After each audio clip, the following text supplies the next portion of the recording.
Star Wars 7x7, episode 2530. We are first introduced to that evil sentient plant species, the Drengir, in Into the Dark, the novel by Claudia Gray. We found out a little bit more about them in the High Republic comic series by Cavan Scott, but in particular it actually reflects on Into the Dark, and we find out that the Drengir awakened in that book were actually much more important and also maybe the key to their ultimate destruction. And I'll explain on today's episode. Punch it!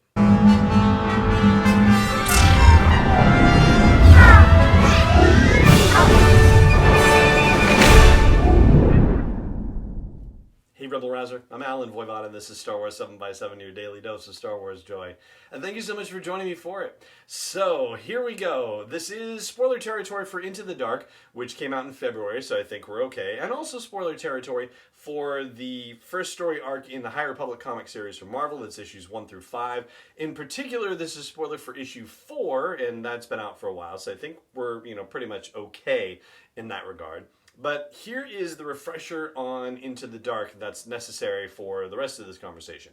So, in Into the Dark, the heroes of that story are, kicked out of hyperspace, or they manage to get out of hyperspace safely because of the things going on with the Great Disaster. They show up at this derelict space station, and there are these weird sleepy plants and totems that seem to be evil, and it turns out that the plants are evil, and it was actually the Sith who put the totems in place to get the plants to sleep. Well, the well-meaning Jedi took the totems away, and then the plants were awakened, and then they thought to put the totems back and get them to sleep, but then the Nihil showed up, and so they had to leave the plants and let them just, all fight each other, basically.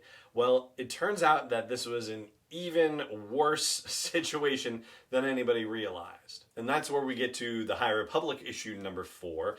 And in that issue, the Jedi Master Skier, and that's just how you say his name, you gotta give it the longer S, and the way that the Drengir talk, there are a lot of long S's, so I'm just gonna skip that part and we're just gonna go. So, Skier is actually mind melded, taken over mentally by the Drengir, and the Drengir regrow his arm, as we talked about in the Spinner Sunday episode yesterday, but it allowed Skier to kind of get into the mind system of the Drengir, and there's a bit of monologuing that happens, so classic villain stuff. And Skier tells the assembled captured Jedi, including Avar Kriss and Keeve Trennis, about the history of the Drengir, and this is how it's told in the comic. It says, once the Drengir spread across the galaxy, feasting on flesh and bone wherever it was found, the harvest was abundant, the harvest was plentiful. Sounds great, right? And then the Drengir through Skier go on to say, others saw our power and reaped alongside us, working together for the greatest gain, but nothing lasts forever. Soon they betrayed us, as was their true nature, and soon they paid the price. So the Drengir turned on these others who were reaping next to them, which were the Sith, of course. And in the comic, you get to see lots of red-bladed, lightsaber-wielding folks moving alongside the Drengir, and this lines up with some stuff from Into the Dark, because the Drengir, after being released, talk about people with red sabers, not green or blue or any other color, being the ones who did that to them, right? And so, continuing on, the Drengir says, fearing what they could not kill, they plotted against us, they being the Sith. They trapped the first of us within their totems, forcing her to sleep, and while the great progenitor slept, we slept also beneath the ground. So that's the key right there. It just so happens, and we don't know whether this was intentional or just dumb luck on the part of the Sith, but they happened to set these totems in Into the Dark around a particular Drengir known as the Great Progenitor. And while I feel like I had a sense of exactly what progenitor was, I wasn't 100% positive, so I went and pulled the dictionary definition. A progenitor is a person or thing from which a person, animal, or plant is descended or originates, i.e. an ancestor or a parent. So basically, the Great Progenitor is the Drengir from which all other Drengir come, right? And so this happened while the Great Progenitor slept, or then everybody else slept. until travelers stumbled upon the progenitor, waking her from her slumber, waking us all. That is the end of the monologuing from the Drengir in the High Republic issue number 4. So it seemed bad enough that the Jedi unwittingly unleashed the Drengir on the galaxy and then just kind of said, oh, we got to get out of here or else the Nihil are going to kill us. But then again, you know, the Nihil probably would have just destroyed the totems and unleashed the Drengir anyway. So, you know, probably 6 of one, half a dozen the other, and just super unfortunate that they stumbled out of hyperspace during the Great Disaster where they did, basically. So this ultimately ends up being both the good news and the bad news as regards the Drengir, right? If they are going to be defeated, well, the Great Progenitor seems to be the key to this. And, you know, does that mean that if you destroy the Great Progenitor, that you'll automatically destroy the rest of the Drengir? You know, hard to say. What we do know is that you put the Great Progenitor to sleep, and the rest of the Drengir go to sleep. So, you know, this seems like that's the best solution that we got so far. And when we talk about putting that thing to sleep, it means that the rest of them are just going to go into the ground, go into a dormant slumber, and utterly disappear because nobody knew anything about these plants. Nobody seems to have said, oh, there's some weird plant around that feels like it has something to do with the dark side of the Force. Like, this is a first when they stumbled upon it in that space station, right? And the good news for the Jedi as well is that as opposed to just killing them, to just destroying them, which isn't really their desire or intention, right? Like, they just want to stop evil from happening. They don't want to have to take life to do it, even though they recognize that it's necessary at times, that they're not given a choice at times, as it were, and certainly that's becoming more apparent the more often they fight the Nihil.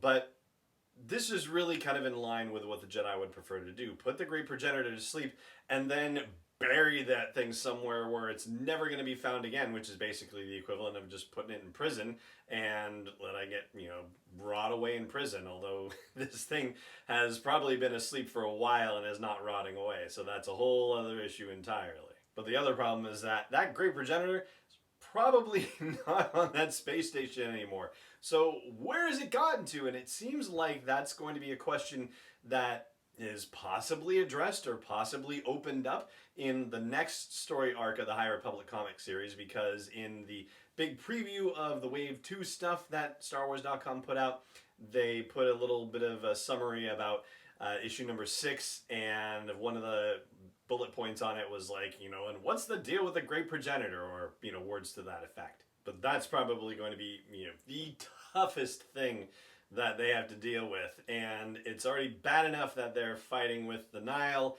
and now they're going to have to be fighting with the Drengir, so they've got it on 2 fronts, and finding this Great Progenitor is going to be ridiculous, and who knows what the Nihil have planned for the Jedi. That's supposed to be such a big deal that was starting to be hinted at in Light of the Jedi, and all that fun stuff, and whatever they've got planned for the Republic Fair, that's going to be told in the Rising Storm. And making things even more complicated is the fact that I don't think we realized that the Drengir could actually possess people, but they seem to be able to do that. That's certainly what happened in the High Republic comic series, right? Skier and also one of the other Jedi that was captured by the Drengir, was possessed and actually speaking through, because it was a pair of like twins and they were just so bonded that they were almost like thinking with one mind. And so the one that was not captured was talking out Drengir nonsense. And so yeah, it's pretty bad that they can also apparently somehow possess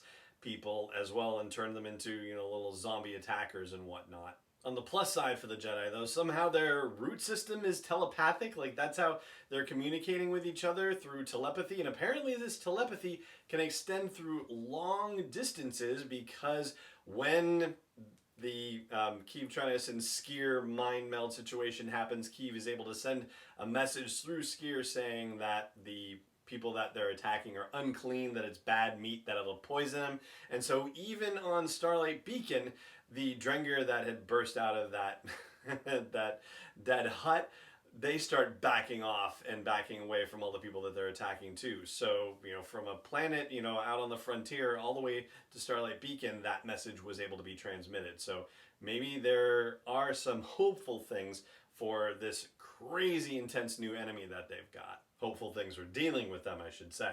And that's what I've got for you on today's episode of the show. The origins of the Drengir, how bad it was, and that the Jedi happened to release that particular one, and yet there may still be opportunities to salvage this whole thing after all. And that's going to do it for today's episode of the show.